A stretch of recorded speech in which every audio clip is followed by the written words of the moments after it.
You all set now? Yeah, I think we're all set.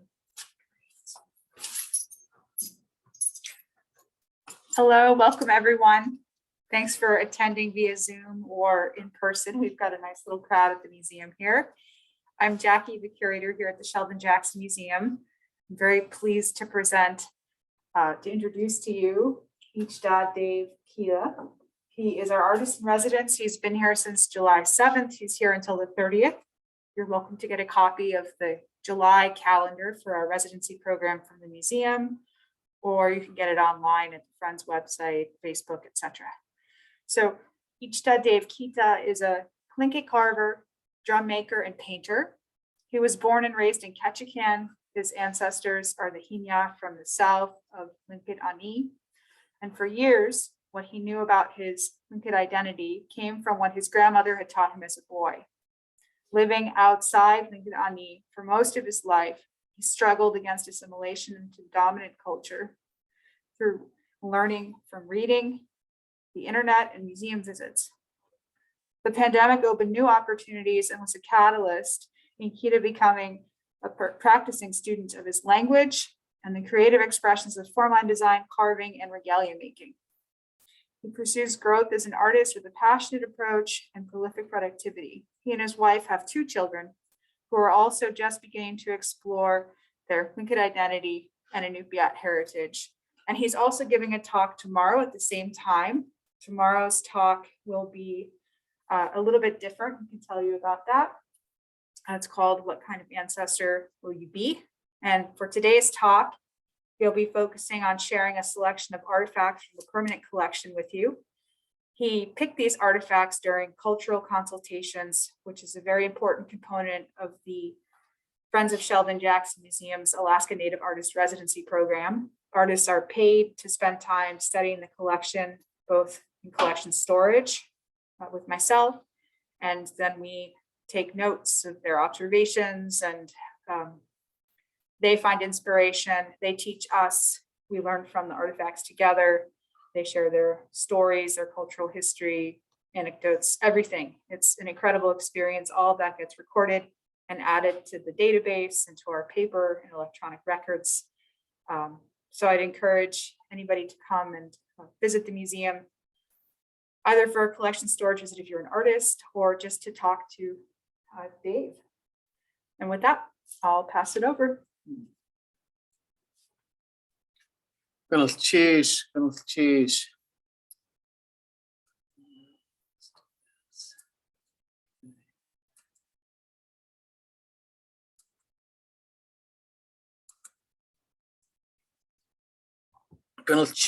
Chika Kwan. Friends of Sheldon Jackson Museum. Tlingit Chenach Eechdaa Yuchat Dusak Athlith Guch Yuchat Uasa Guski Kwani Chenach Dave Ketah Yuchat Dusak German Chat Sati Tlingit Yadi Aychat Chak Yes you Dusak Achish Kuyu Kwan Chdach Kishkan Yechat Kudzati Portland Yechat Yati. My Tlingit name is Eechdaa, and yet most people know me by the name my mother gave me, Dave Ketah. As you heard, I'm Tlingit. I was born in Ketchikan. Really thankful to be here at the Sheldon Jackson Museum, courtesy of the Friends of Sheldon Jackson Museum. Let's go here. And there we go. So one of the things I just want to start out with is, that I'm here courtesy of the Friends of Sheldon Jackson Museum. And here's a picture of what you all who are in person see in front of you, or a close facsimile of my setup here. And I thought I'd make a commentary on the empty chair. I think it's really important that folks do what they can to support the Friends and the museum. This has been an incredible experience at this point, and it continues on. And I think support of the museum and the Friends especially is what makes sure that isn't an empty chair, that somebody gets to be here in the place that I'm in, that I'm privileged to be in this month. It is a great privilege. And I wanted to start out with this first slide and talking about the artifacts here, because coming into museums, as I have in my relatively young artist career, has presented me with the opportunity to see things that are just incredible and have such deep meaning and go into history in powerful, powerful ways.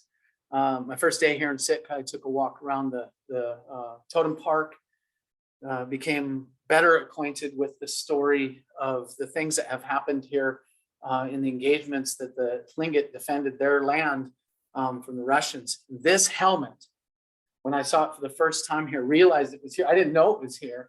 And I saw it, and it was like an emotional moment. It was like, is that and it is the helmet that Kafyan wore in that famous battle. And some of you have seen this here. If you haven't, wow, it's one of the can't miss items of Sitka. I'd say even Southeast Alaska, when we're talking about objects of antiquity that have to do with the Tlingit heritage in history here. That's here in the Sheldon Jackson Museum. And my great opportunity was to be able to have the glass door open and take some photos of this without the glass in the way, which is just, I'm honored to be able to do that. Just a refresher for you all. Here's a couple images of that, artist images, but that image on the left-hand side, it helps one to imagine what that helmet might have looked like 220 years ago when it was worn by Kafyan. I'll make a joke here and say that the years have done the same to his helmet as they've done to my head. Not a little bit bald here, but on the right-hand side, I'll put a plug in for another location here, the Historical Park Museum. They have the actual hammer that he's holding in each of these two images, and it's just it's phenomenal to come in touch with come into your personal view of these things and to reflect on what that means in the grand scheme of things that have happened here in Tlingit Ani. Okay, well, on to the items in the collection here. This is another item that is also out on exhibit in the museum.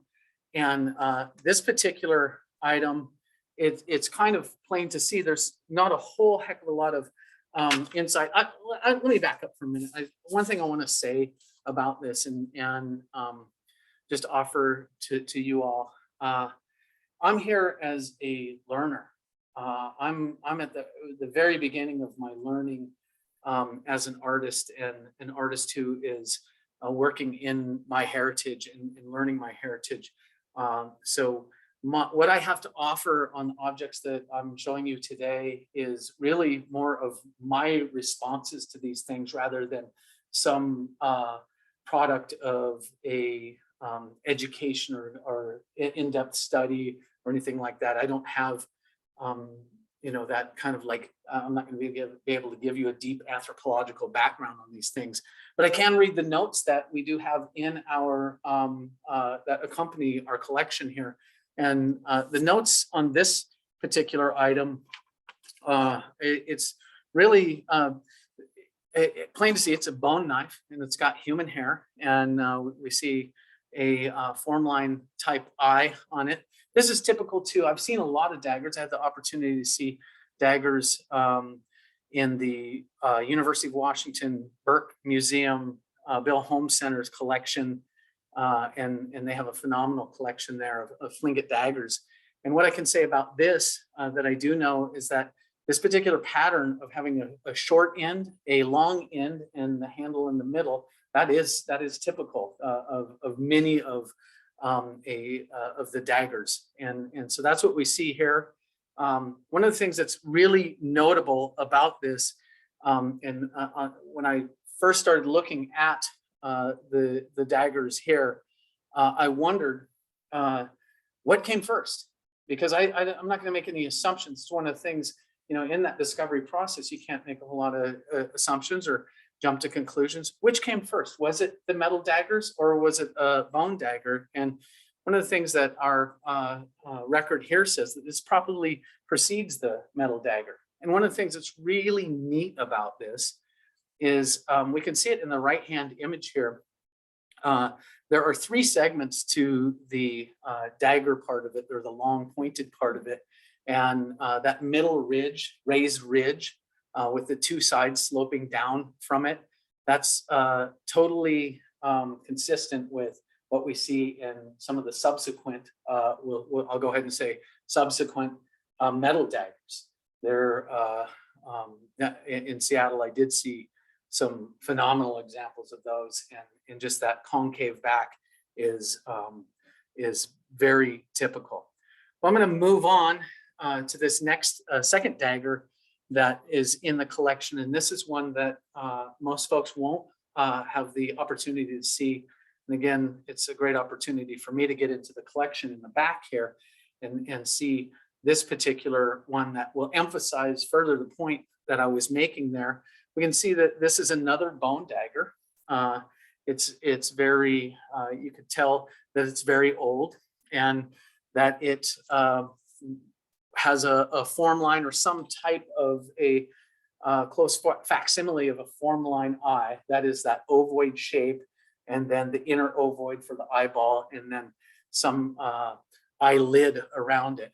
I'll read the note here in a moment on this, but that was thought to be maybe a giveaway that it may be from a different place. But we see here on the back side, and I wish I would have taken a photo for you to show the concavity of it, but I think that you can see from this photo that that back side is concave.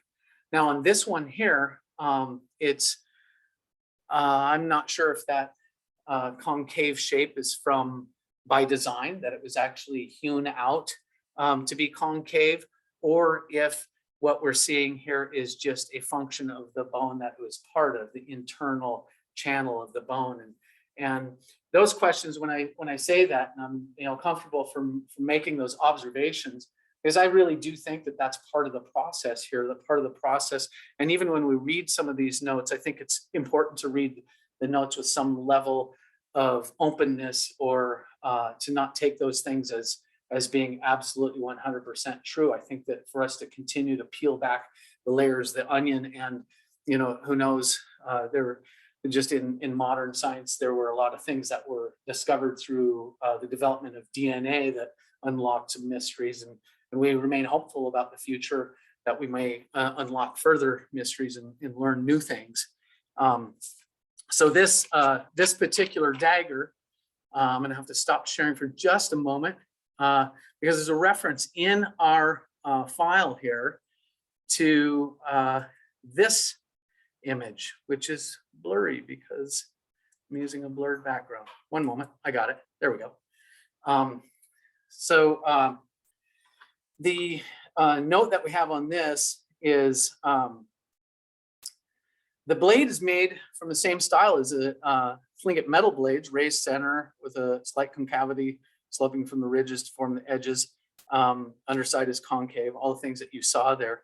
But there's another comment in here that says that this is referring to that this is similar to, this is how some of these things get pieced together, how we determine what things are. This is referring to the bone knife illustrated in Stewart, a book by Hilary Stewart, and that's listed as a Tlingit knife, and it's very similar to this one. That's the one that you see on the top here.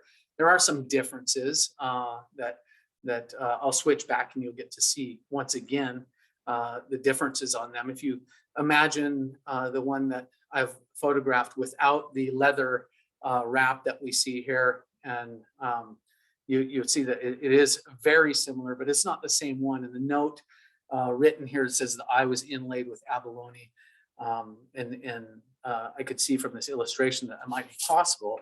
If we go back to our image, we're going to see that that is not likely the case with this other one. Okay, go back here and share my screen again.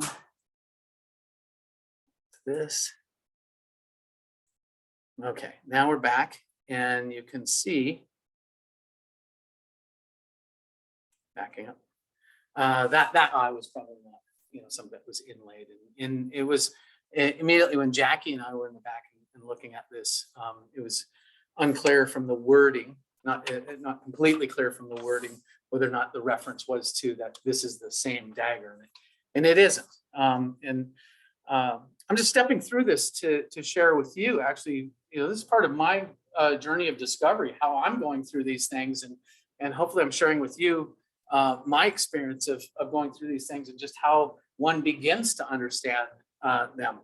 This next dagger, here's another example of daggers that is again consistent with the pattern of the Tlingit dagger, where there is a ridge in the middle and then two slides that slope off. And this one doesn't have the second point on it or anything that looks like a point.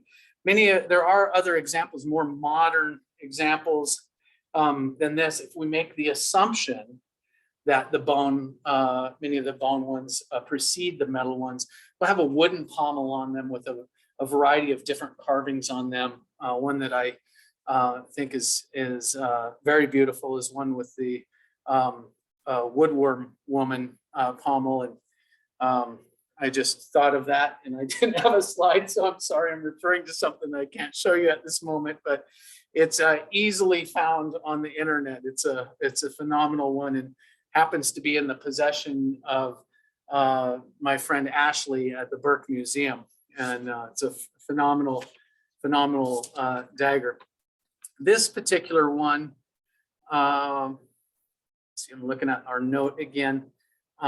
This one is one that A.P. Johnson, an elder here in Sitka, who's passed, looked at this and said, well, I don't know. I don't think that this is a Tlingit dagger.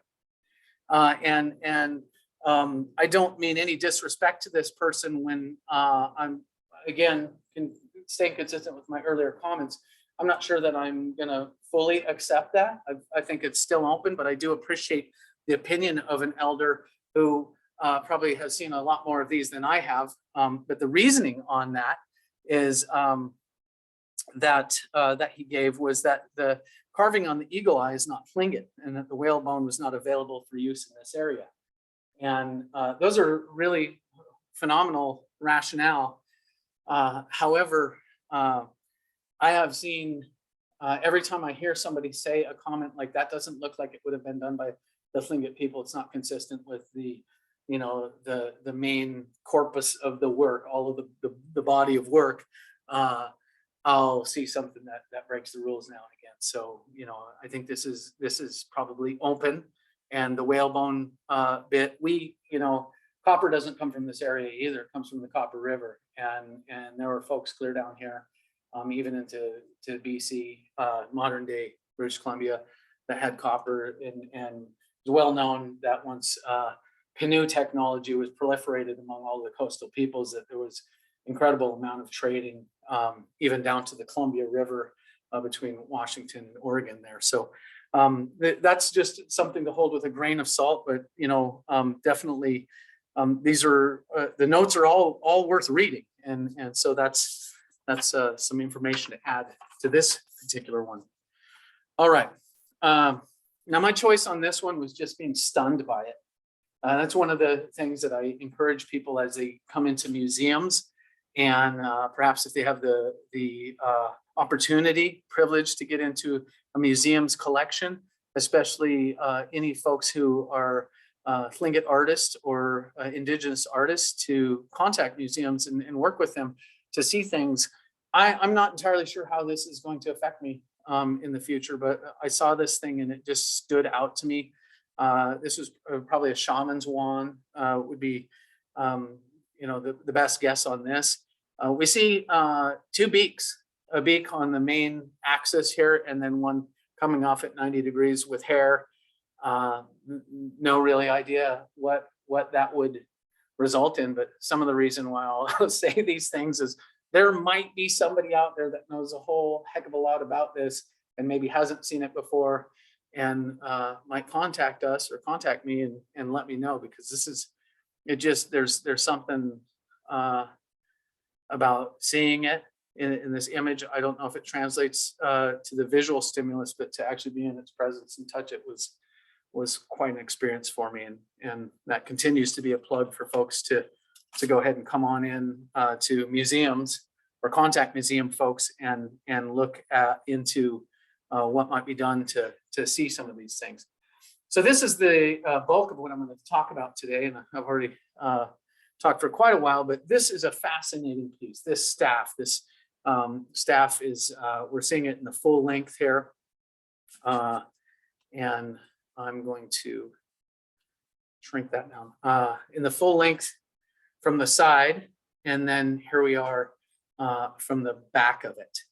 And I've got some close-up images. I'm going to go get into them. I just wanted to give you a global view, and we'll start at one end here, the bottom. So we see a shark figure at the bottom. And one of the things that's just stunning about this piece when you first view it is just the detail.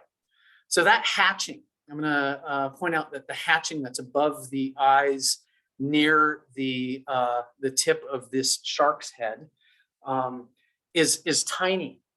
I counted 7 lines in each direction of hatching, 7 carved lines to make that hatching.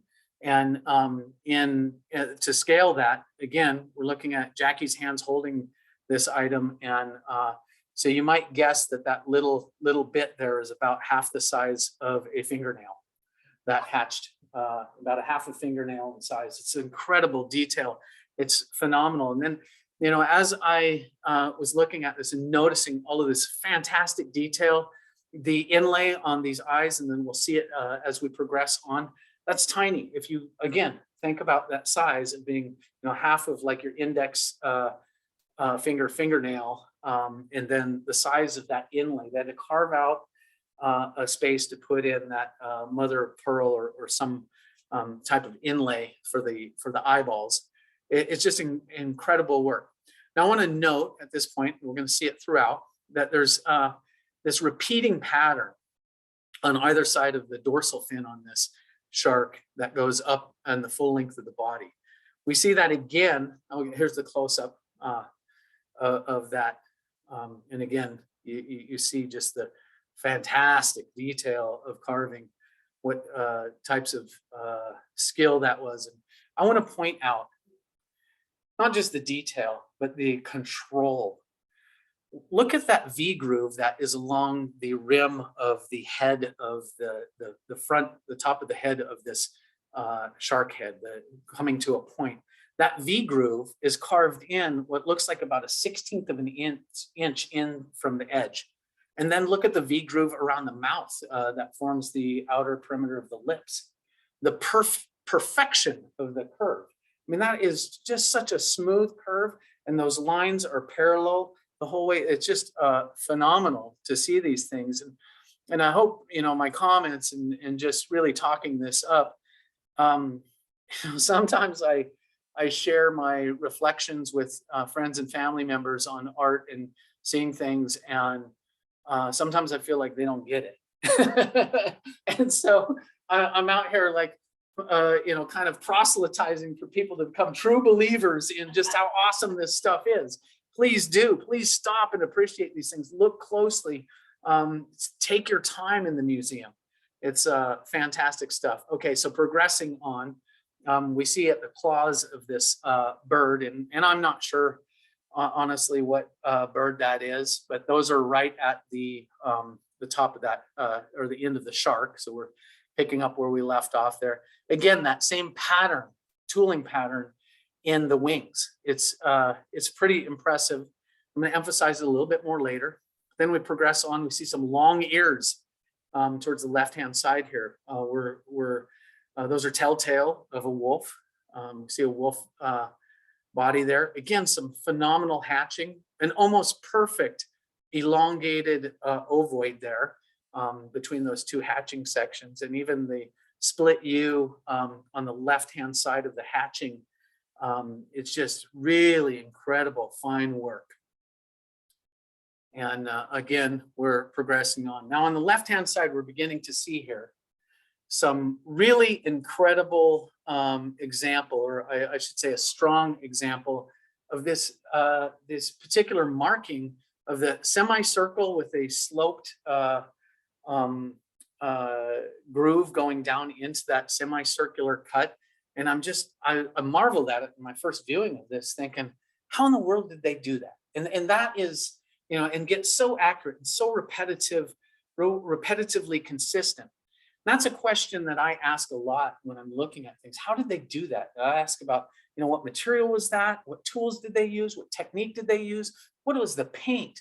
You know, all of those questions to try and figure it out. And so those are good examples of that. I'm just pointing that out. We're progressing again towards the top of it. And then we're going to end up here with the head. And I apologize. I must have pushed the shutter button at the wrong time there and got it slightly out of focus. But this is a wolf's head. And one of the things that I wanted to show this in profile, because one might notice when you're looking at this closely, that wolf's tongue, anytime we see a dog, we see a wolf, it's really typical that the tongue is hanging out. And I notice it that it just abruptly ends right even with the chin. And I'm thinking, what's going on here? And on a close inspection, it looked like that tongue had been broken off. And I'm pretty convinced of that. It very much looks like it. And, you know, so that one might imagine that originally this had some type of, if you just kind of imagine that curve progressing out and then having a really a great canine tongue sticking out there. That's probably what we would have seen with this when it was new. Okay, so here we have two paddles that the notes, when we were looking at that staff, the notes in the museum records say that these paddles were perhaps made by the same person. Now, one issue that we have here is that we look at it and we think about, and I look at it with a very critical eye, and maybe I'm being more of a critic than is possible to, or is fair here. I'm going to try and use my annotate tool here and point to the screen. I should have done that earlier. And you can see here where there is a claw of what we think might be a wolf creature. If you look at the head up here, we see big nostrils. We don't see the ears, but this might be a wolf. But this claw right here, right in the middle, right between the eyes, just really bugs me. As I've been I'm a new formline artist, but when I see this, I'm thinking, what kind of a master that has this kind of skill level would put a claw right between the eyes there and interrupt the two ovoids that one would imagine would be around the outside of the eye. The more appropriate intersection is down here, where we see what in the books is called a trigon or a trineg. It's a negative space that's put in. That negative space helps to establish the outer profile of what would be. I'm going to draw a terrible ovoid around the outside of this, but that's what that would be. We imagine that to be there. Okay, let me erase, clear. There it is, clear my drawings. Okay, so as I continue to with this, if we look at it, even from the distance that we're looking, that pattern that we saw along the staff, we see it all along here, along this upper edge. Oh, I went to the other one. Let me get to my annotate again. And there we go. Oh, no, can't do that. I'm a little rusty. I am a high school teacher and I do use Zoom all the time, but there we go. I'll move that out of the way. Right up along here, we see that same pattern of the scooped out pattern that ends abruptly in a really nice curve. And then we see smaller versions of it here. It's all along here. And, you know, and I'm just thinking, wow, what a signature for this artist to have that particular ability. And it just caught my attention in looking at these these pieces together and just wondering, how can this be? Again, I want to go back to my questioning, just questioning whether or not this was made by the same person as made that staff, because this is, you know, with all due respect to the ancestors, whoever made this, to me, this paddle is a little bit of a mess. And it's for the reason that I said that there's that claw. And then it's just almost like, wait a minute, it's not a mess. Any artist sketches and doodles.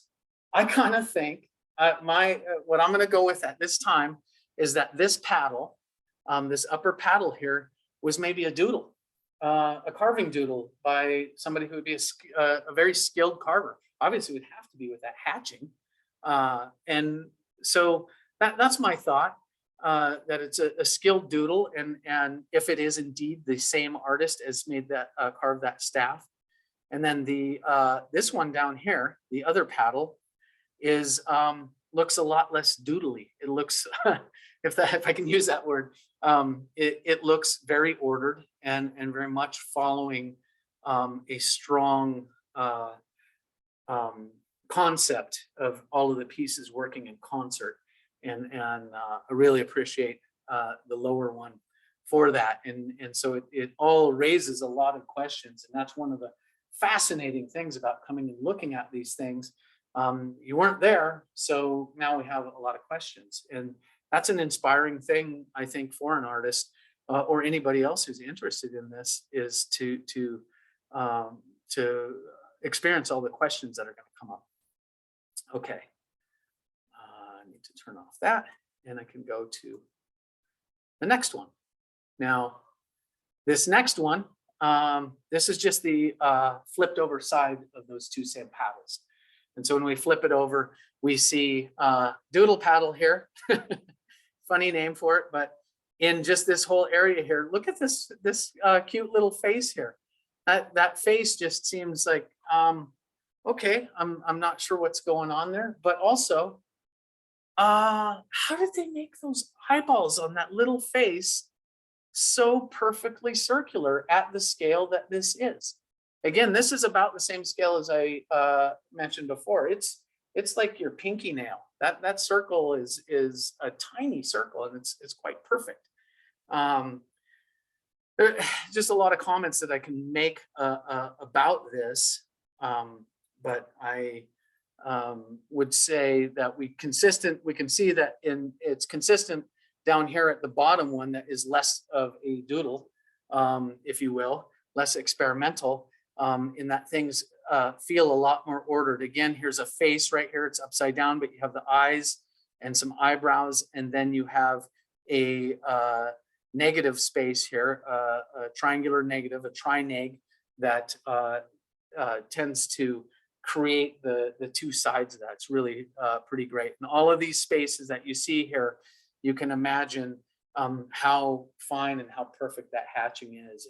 And looking up close, it is. It's just incredibly fine pitch, very close carved lines together, and they're parallel and at a 90-degree angle, making it just a phenomenally beautiful hatch pattern.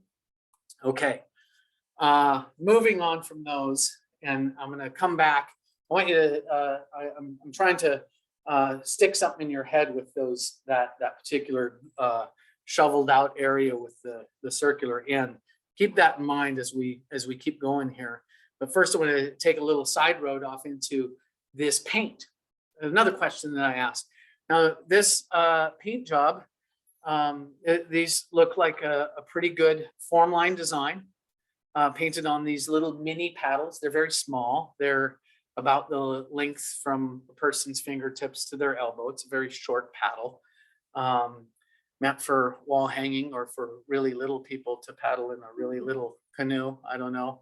But one thing I want to dead center in this photo, that paint, it doesn't translate so well to the screen here, but that is the typical blue-green, a variation of the typical blue-green tertiary color that we find in formline. For any of those that are uninitiated in this, the formline typically has 3 levels: the primary, secondary, and tertiary primary is often black, but it can be exchanged into red, and black become the secondary. The primary and secondary are typically black and then red. And then the tertiary, the third level coloring, usually painted into carved out areas, relief carved out areas, is that blue-green color. And it ranges from turquoise, kind of a turquoise color, or an oxidized copper color, onto kind of an earthy green color. This here, it looks almost iridescent. And it's really something that raises some questions for me. Was this an artistic choice by the artist, where they chose to have their paint be have a very low volume of pigment solids so that one could see through it? Or was this a happy accident? Or what? I mean, one thing I will say is that when viewing these, that was the thing that jumped out to me almost immediately. Picking it up, looking at the whole thing over, and just, wow, look at that, like iridescent, this translucent paint. And it's just, another one of the thousands of gems in this museum, just things to just marvel over. Okay, here's the backside of those same paddles. And oh my goodness, look at this. There's a version of that same pattern of carving. It looks like in this case, it's less than longer scoops. It almost looks like somebody dug their fingernails in. It's like if you were to dig your fingernails into some modeling clay or something, you get these little crescent shapes. And it kind of translates to the screen here. We can see what I described in the last slide. In that area on the inner ovoid of what you would see as the eye on these paddles, you can tell that there's some relief carving in there. Now that relief carved area, it would be the area that they would typically paint in the tertiary blue-green, and then the eyeball itself, and then the main ovoid around it would be painted black typically. Okay, so before we get into some response time, I'm going to show you a picture of kind of that same thing. Now, I went into this collection, I saw these things, and I was like, how in the world did they make those perfect semicircles at the end of a scooped out area? And several minutes I had to like turn that over in my head, and then I was like, wait a minute, what if they had a gouge, a circular gouge, a curved gouge, and they used the gouge to come in at an angle, and then that same gouge vertically to stop it. Let's say it was a gouge like that. It's hard to see that tool so much from that, and I have them right here. These are the pieces, the varied pieces, and I'll hold it up for the camera for the folks on Zoom in a minute. But these are the two gouges, and those are the two little scoops that I made. And I made these cuts, each one of these two, in about 10 seconds each. Now that's kind of like an incredible moment of going from marveling at how in the world did they do that to, oh, that's kind of simple if you have the right tool, if you've been able to identify the right tool. And really, that's what this whole exploration is about, asking all those questions that I asked in the beginning. I'm not an expert. I'm not doing an anthropological exploration here. I'm not writing a dissertation or anything. I'm just trying to figure out how to make stuff. And how did the ancestors make that? So based on that, I would say that, not knowing anything about the provenance of these pieces, that they had to have made that, because it's virtually identical. You can see for yourself, for those on Zoom, the images that I have shown there, and then what I'm showing the folks here in person, that I did those really pretty quickly. But if I was trying to exactly duplicate what that artist had done, I'm pretty confident that I could. Demystifying some of these things, that's a really, I think, one of the great values of visiting a collection. And so that is the end of my slides. And I'll go back to the camera here. Come on. Oh, stop share. There we go. Here I am. And for you folks on Zoom, this is what I showed the people in person here. You can see it in the shadow a little bit. There's an ads handle that I'm going to attach a blade to at some point in time, but it was the piece of wood I had here in the museum where I was just like, I got to do this experiment.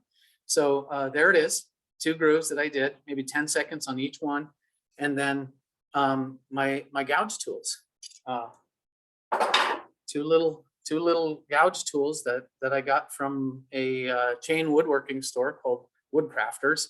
And so somebody, let me hold it in front of the camera so you can see, somebody had a tool like these. Maybe they weren't these, you know, this modern, but something like this is not an ancient version of tool that folks had.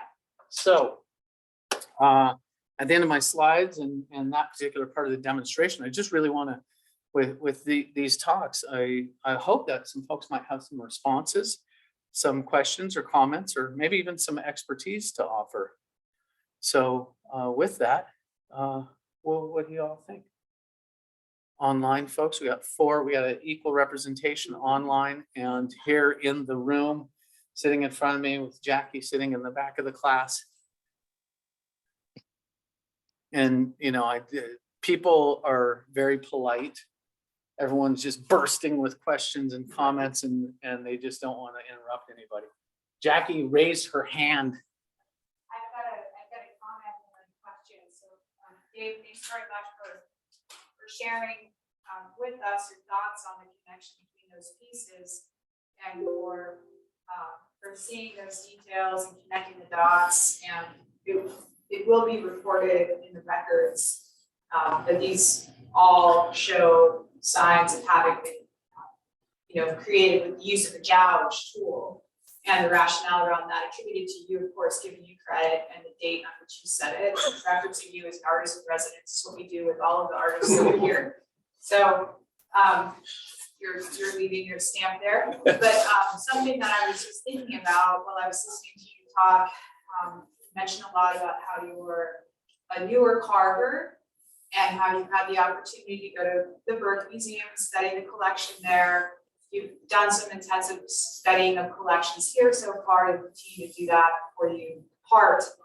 I'm curious, I know I've seen your work because you applied.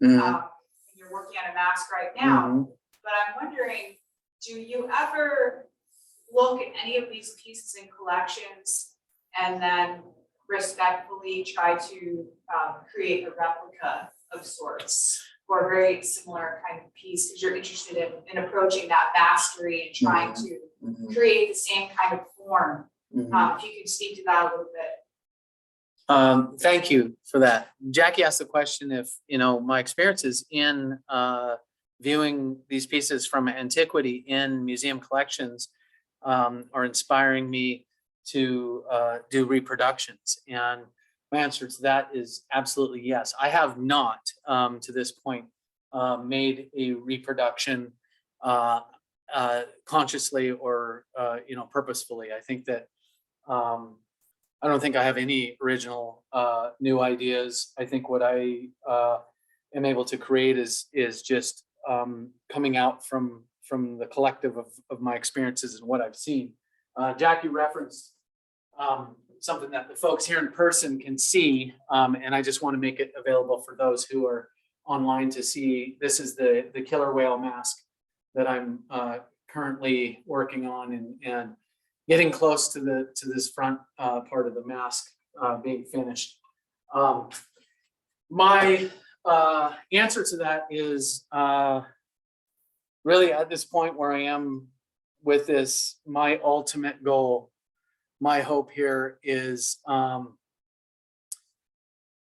to become good enough to make reproductions, to make things that are faithful to the original work. The collection here has a fantastic sea lion helmet on display, on exhibit, right next to one that is partially disintegrated. And it's like that just touches me deeply to think about that a person had that level of skill and that level of care that they were able to take what is can be seen from the old heavily damaged original and make a faithful reproduction.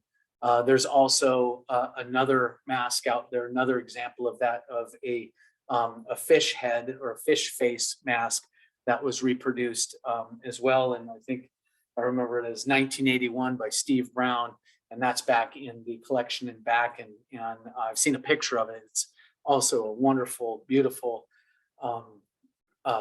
reproduction. And one of the things that inspires me on this, of a number of different things, probably primarily is just respect for my heritage, but also in that there is this huge phenomenal role that I think that museums have taken in being caretakers of these artifacts for decades, or in the case of this museum, a century or more. And there are people who want their relatives back, and so many folks do refer to these items as their relatives, these sacred objects, and they'd like to take them back into their possession. And I understand that as people have come in here by the hundreds while I've been here, it's an educational experience for them. So if a museum does not exist, then how does that happen? And how does a museum exist if it doesn't have artifacts in it? And I think that some of those artifacts, or maybe eventually all of those artifacts, could be replicas of the items that they held in their collection, but then have been repatriated to people. That's one angle on it.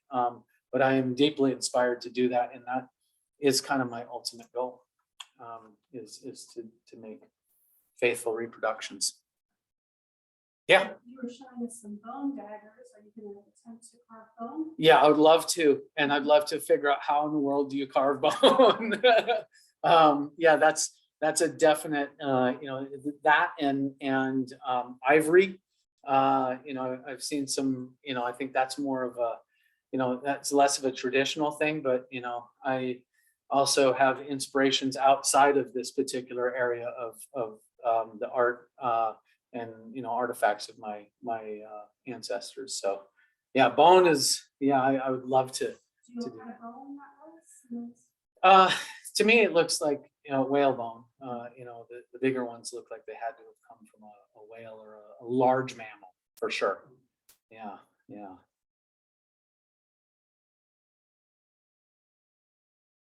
From the teaching perspective, you could hand a person a block of wood and a couple tools and see what they can do. Mm-hmm. I was the mother of kids trying to raise funds for their Tlingit dance group, and we're painting just on a block of wood a raven's head. And you get a fine pointed brush, and the texture of the wood alone, you can't make a perfect old one with the first sanding. You're sanding it down to make it as smooth as you can. It goes throughout antiquity. Give the kids a sewing needle and 2 beads and some skin, and try to sew 2 beads at a time and end up with a garment almost coated with beads. And they begin to say, holy smokes, there's a lot of beads on there. Yeah. And they're sewn 2 beads at a time. And the eye-hand coordination, the same thing for the carvers. It's a talent that goes through the family. Many Tlingit people once became a storyteller. Many times somebody else in the family became a storyteller. That was their talent.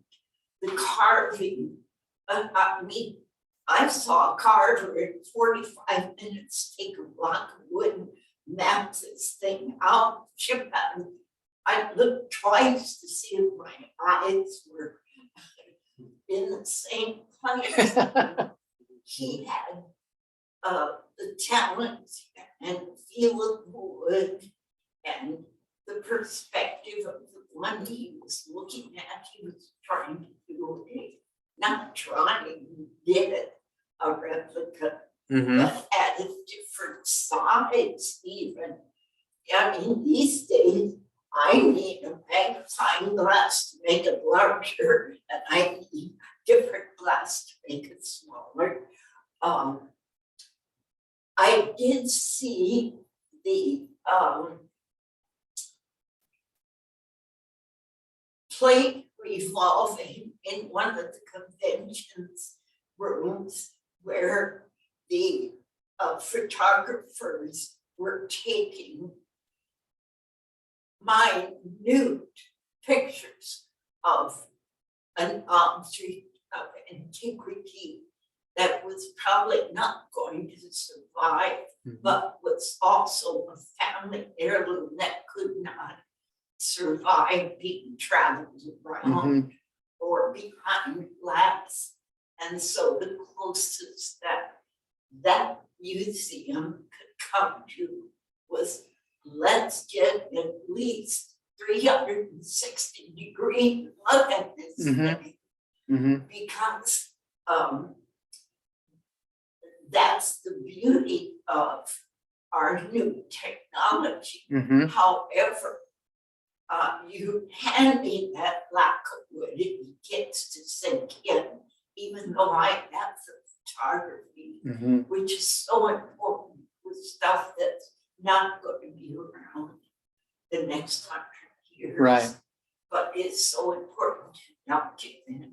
And people could bring in their family heirlooms to that convention and have those photographers put it through that minute 360 degrees, which years ago we didn't have without still cameras and without complicated movies. That's a very interesting point. I think that it's possible that what you saw was photographed from various angles in order to do 3D production and printing, and they've been using XRF technology and 3D printing, taking lots of photographs. The Park Service has done a lot of work on that recently, and the State Museum of Juneau did as well. But I know you guys have questions. Yeah. I have one of those are over with one more. Okay. Relates to what she said. Yeah. Aaron Elmore asked or comments that the V groove on the shark on the staff looked non-concentric, and that's look a little bit narrower under the lip and a little wider at the bottom corners of the mouth. I'd have to take another look at it, and that's entirely possible. And I just agree with that last comment that it's super hard to control and really cool. It's something that I would hope that what you guys would understand from what you all would understand from me is just my excitement at wanting to explore further, and that's my hope, is to communicate that to you all, and hope that that might have that effect on others, that these are things to get excited about and to have further discussion and have a lot of different eyes on these things and have dialogue on them and kind of break things down and understand what's going on. And Lisa makes a comment about the excitement. Does it feel like finding your roots? Yeah, it certainly does. I've had not only finding my roots, but being connected in ways that I can't begin to describe using the language that I have available to me, from my experiences in my life. I got to say that there have been some items that I have beheld, held physically in collections that the experience that I don't have the right words to describe it. I can say there was a moment in my life where I was standing at the front of an aisle of a church and looked back, and I'm going to get emotional about it. Saw my wife coming down the aisle on my wedding day, and another moment when I held my son right as he was born, and my daughter, and some of these items, my experience with some of these items and collections have gotten close to that. And that's really something. I don't know how to use, I don't have the right words for it. And I think that's the importance and why I feel like it's such a tremendous opportunity to experience this and encourage that for others, just to experience these things and find that. It is finding roots is I think a good beginning statement.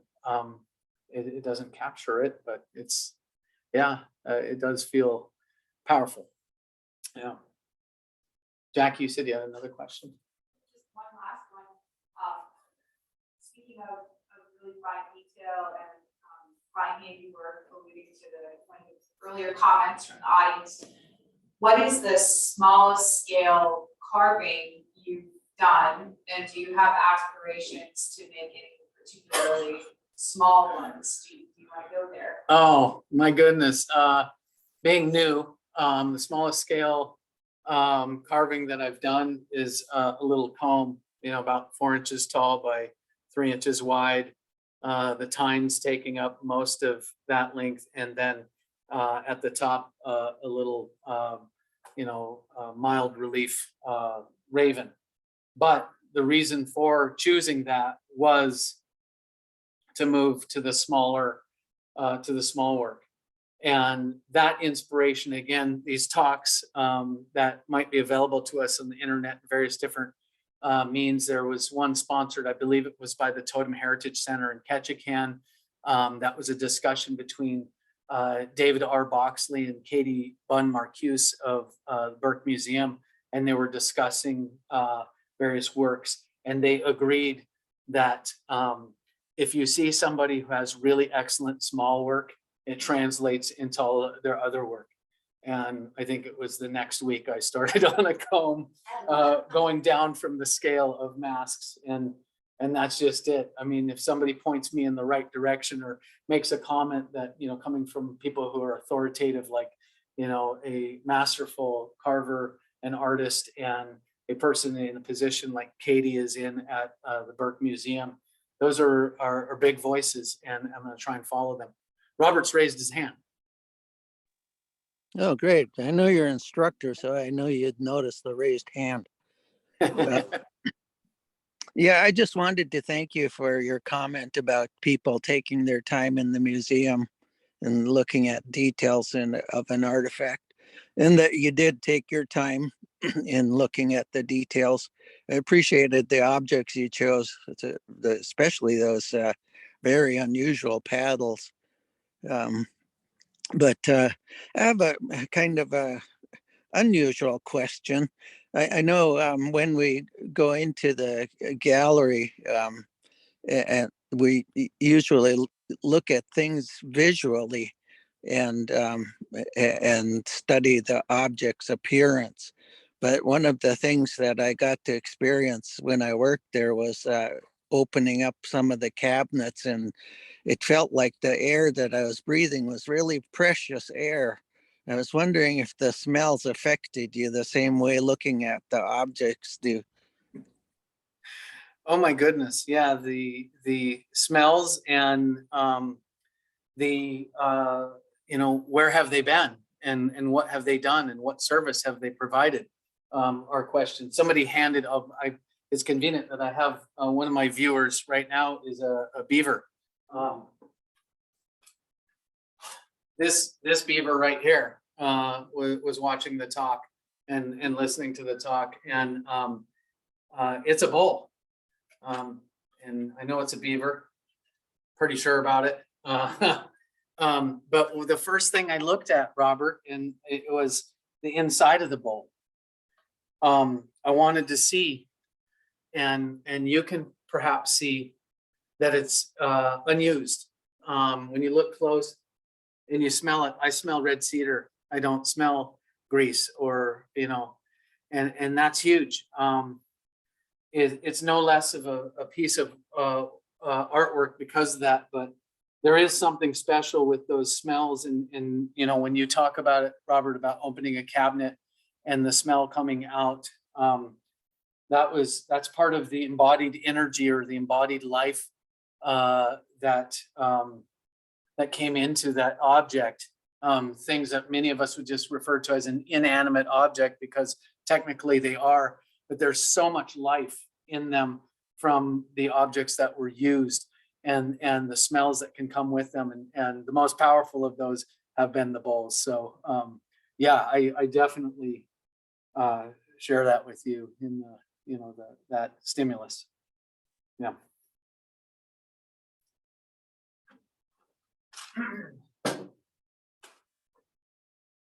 Well, I think I probably have to begin to wrap up here. I don't want that to discourage the person who was waiting to the last minute, though. If there was a person who was waiting to the last minute to add their comment, or you know, was hoping that somebody else would add their comment or ask their question, I'll encourage you now. We have this last opportunity.